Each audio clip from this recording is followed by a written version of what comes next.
Assalamualaikum warahmatullahi wabarakatuh. Perkenalkan, nama saya Febrianti Arafah dengan NIM 211100404034 dari Prodi PGMI kelas D1. Di sini saya akan menjelaskan materi tentang pengelolaan lingkungan belajar. Pengertian dari pengelolaan lingkungan belajar sendiri yaitu berasal dari kata kelola yang mendapatkan imbuhan pe dan akhiran yang mempunyai arti ketatalaksanaan atau tata pimpinan, atau bisa juga disebut dengan manajemen atau memanajemen.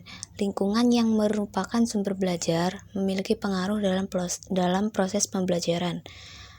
Ada 3 pokok tujuan dari pengelolaan lingkungan belajar itu sendiri. Yang pertama adalah mewujudkan situasi dan kondisi kelas yang baik sebagai lingkungan belajar maupun kelompok belajar yang memungkinkan untuk peserta didik itu bisa mengembangkan kemampuannya dengan semaksimal mungkin.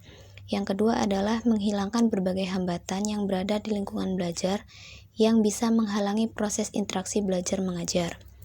Kemudian yang ketiga, menyediakan dan juga mengatur fasilitas serta sarana atau alat peraga belajar yang mendukung serta juga memungkinkan peserta didik itu untuk belajar sesuai dengan lingkungan sosial, emosional, dan juga intelektual peserta didik di dalam suatu kelas.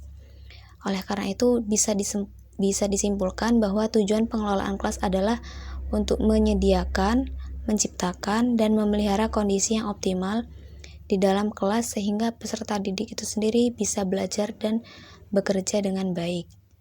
Untuk selanjutnya, ada macam-macam lingkungan belajar.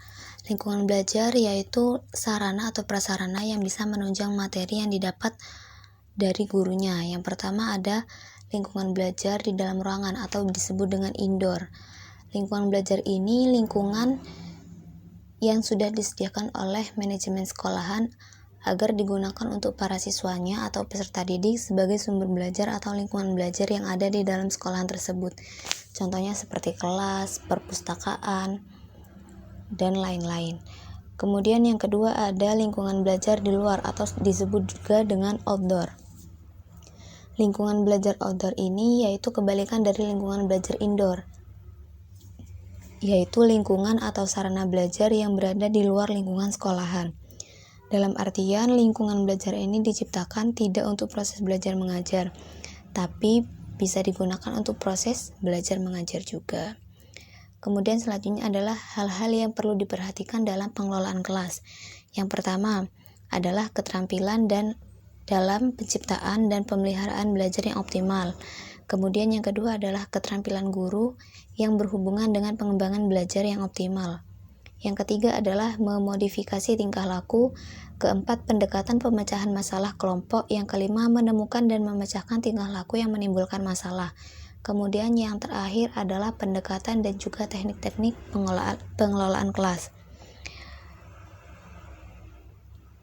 Itu saja yang dapat saya sampaikan. Semoga bermanfaat. Kurang lebihnya mohon maaf. Wassalamualaikum warahmatullahi wabarakatuh.